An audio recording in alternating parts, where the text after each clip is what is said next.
or something. I would love to do that, but we'll have to cross-reference the HUD regulation for capital improvement as well, because I know our DHC procurement is like a mirror image of the HUD. So that's what we'll have to double check. And then the semantics to add to Eric's point of $7,000 is not 10% of 1.1 or even 1.4.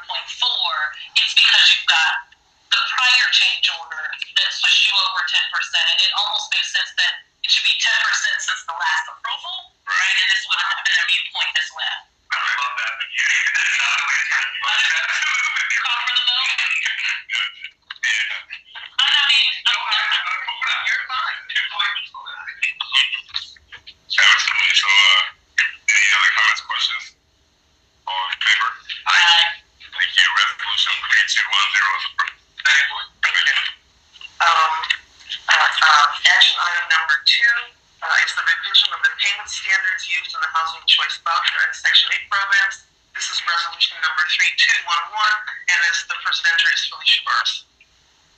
Good morning, Commissioners. We are asking for the adoption of resolution 3211, which will allow the HCB program to set the current payment standards to match HUD's newly revised 23-24 payment standards that were issued August and effective September 1st. And allowing us to go to the 110% of the FMRs, it would include our capacity to service our participants.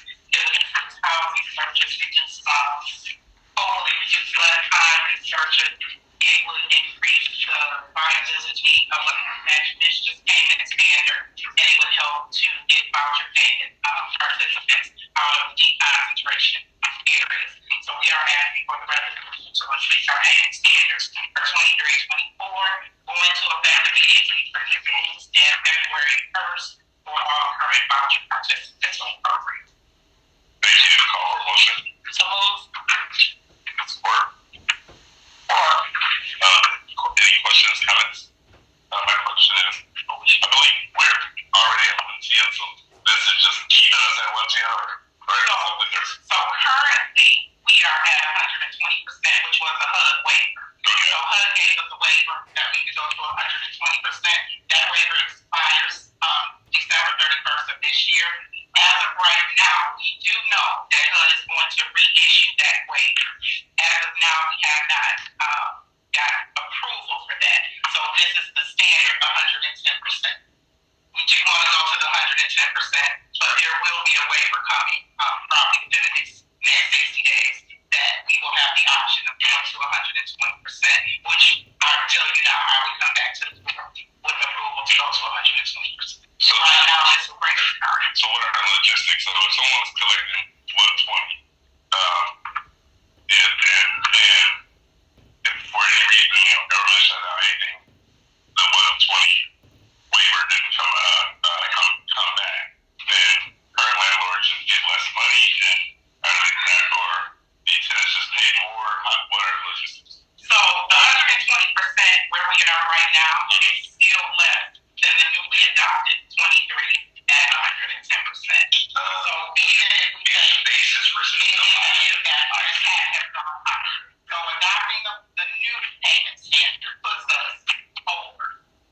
And if the waiver comes, like I said, the waiver that they have been put out there that they're going to use the waiver, but we haven't, that process hasn't been executed yet. But at the new standards at 110%, it is higher than where we are now. Okay. So can I say that back to just like, I think it's important to understand. So we were under the previous FMRs. We were paying, I provided a waiver that we could do 120%. So like here's the floor, we're at 120. We're now technically knocking down to 110, but because the floor has moved up, the 110 is actually in excess of 120 of the previous FMRs, right? So nothing's like really moving for our landlords or our tenants right now, although if and when they bump up to the 120, then our ceiling goes up above where we are today. Correct. So then my question to you is, should we just modify the resolution of the approval and allow you the flexibility to go up to the 120 without coming back? Because like reservoir got to think about that. I mean, like, we know what the latency is on voucher holders. So the other thing I probably wanted to share with you, the metric that I always think about with this is how long from voucher approval to tenancy. Like, what's that latency, right? Because if that's long, that tells me they're having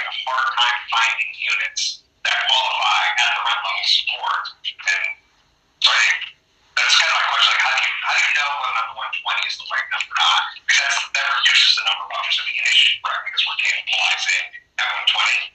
Right? It's right? Well, we're paying out more. So you either pay more per voucher or you have less but more vouchers. But vouchers in the market, if they can't find units, is not right? Like that's not. You gotta be able to find a unit for the price. So price and quality of the drivers that make it harder to find a unit. Okay.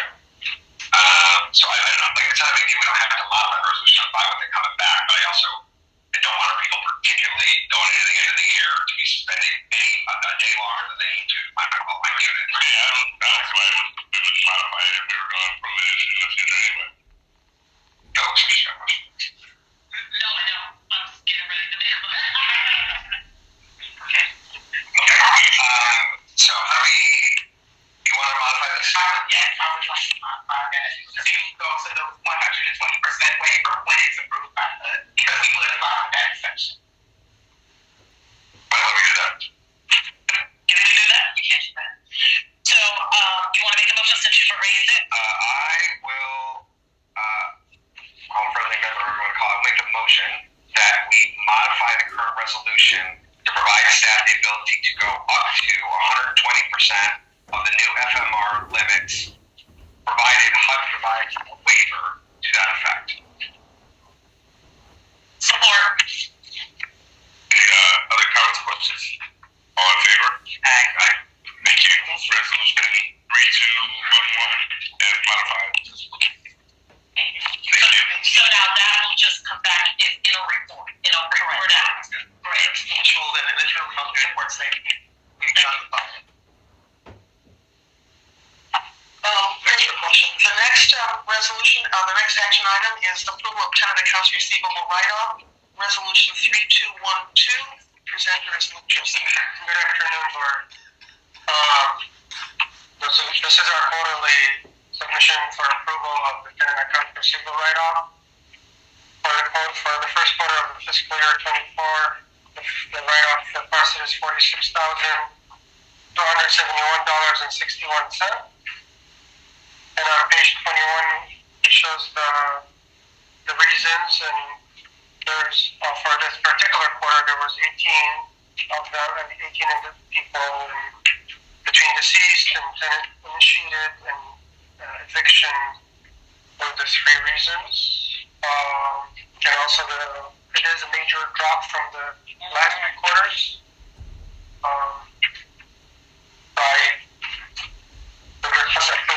This resolution. Call for a motion. Support. Any questions, comments? This is great to see that, a significant drop like this. Is there any story behind, why 50%? This is great, a good thing. Because I'm wondering whether or not this is something that you think is going to be consistent as we go into the rest of 2024. Well, I believe it should be also remove this parameters going forward. Obviously, we cannot predict the future. But I do believe that managers have been more apt on this, and then the collection side, follow-up with each of those tenants from all different departments, various departments, whether it's RAM or finance or anybody else for that matter.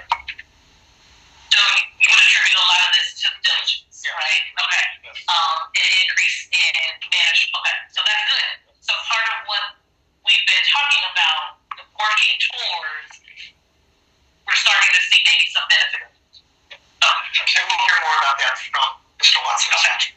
So we have this good news, and then we've got the finance report out on 62, where we're seeing, the trend is different. So this is good, but this is such a lagging indicator, right? So maybe I'll just hold my comments for that. But the collections thing is I don't appreciate it while you're here. It's just very frustrating.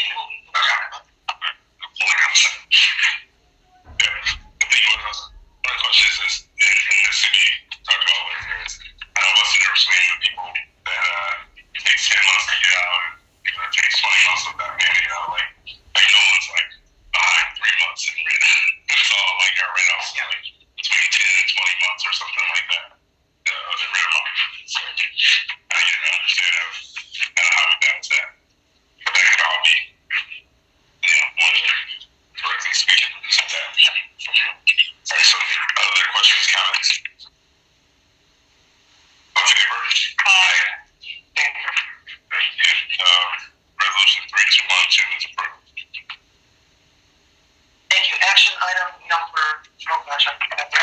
Action item number 4 is the authorization to renew commercial property insurance from the Housing Authority Risk Retention Group and the HAI Group Company. This is resolution number 3213, and the presenter is Angela Williams. Ms. Angela. Good morning, Commission and staff. Our Commission is asking for permission to pay the premium to Housing Authority Risk Protection Group, part of the HAI Group, for our property insurance. And as you are aware, we are required by HUD ensure that all of our property is insured at 100% down. Questions or challenges here? Can you call for a motion? Support. Any comments, questions? So you work with 100%. They said we're bringing rates up 25%. Yes. Which is obviously largely not entirely driven by loss history. That is correct. And I assume Sheridan was the big driver of that. That was one of them. Must be that, as you recall, historical floods 2022. Yeah. So that's why we have this. According to our insurance liaison, that is correct. She says our loss history is an increase also in the building values. Yeah. And an increase in premium, as well as the this is our loss ratio is 1,208. Do we absorb, maybe Senator Lucas, this is a question for you. Do those premium increases get pushed down into the project budgets? Do we absorb the overages at central? How does that show up in financials when we get such a dramatic premium increase? It's split between the various buildings that it affects. So if it affects, for example, Smith Homes, whatever, it wouldn't make that percentage and allocate it to Smith Homes and so forth. It depends what the coverage is, but like what buildings are being covered, which is pretty much all of our buildings, I believe. So it does go to all of them. Really not good. Yes.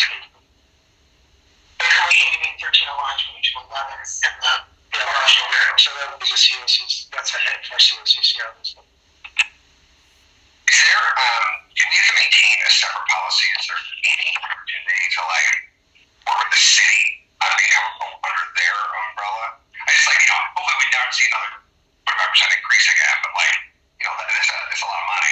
It's almost $400,000, so our projects do not have that, right? So I just is there any other option that we should consider here to get better buying? Or hopefully we don't have another Sheridan issue, but I don't know. I mean, our properties are not aging well, as we all know, hence our capital plan. But I can speak to that. That was a question that was presented about 2 years ago for our actual health benefits insurance for our employees.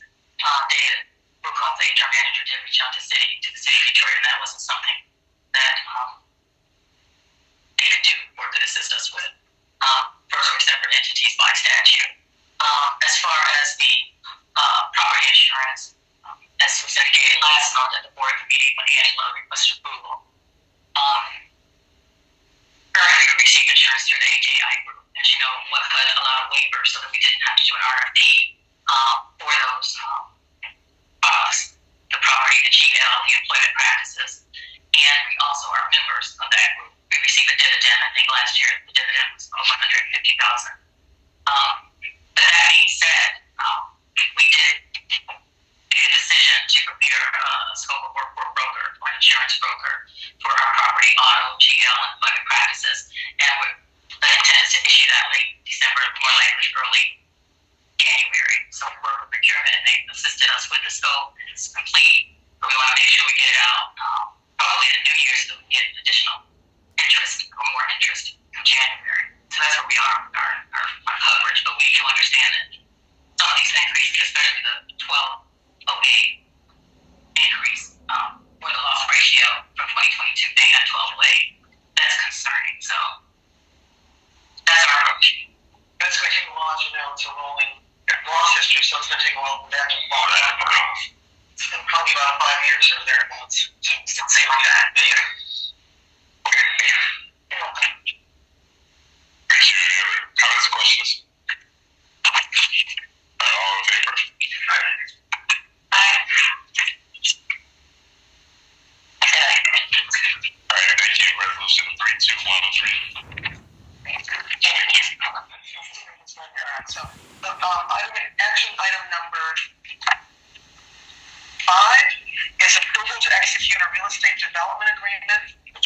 Detroit Housing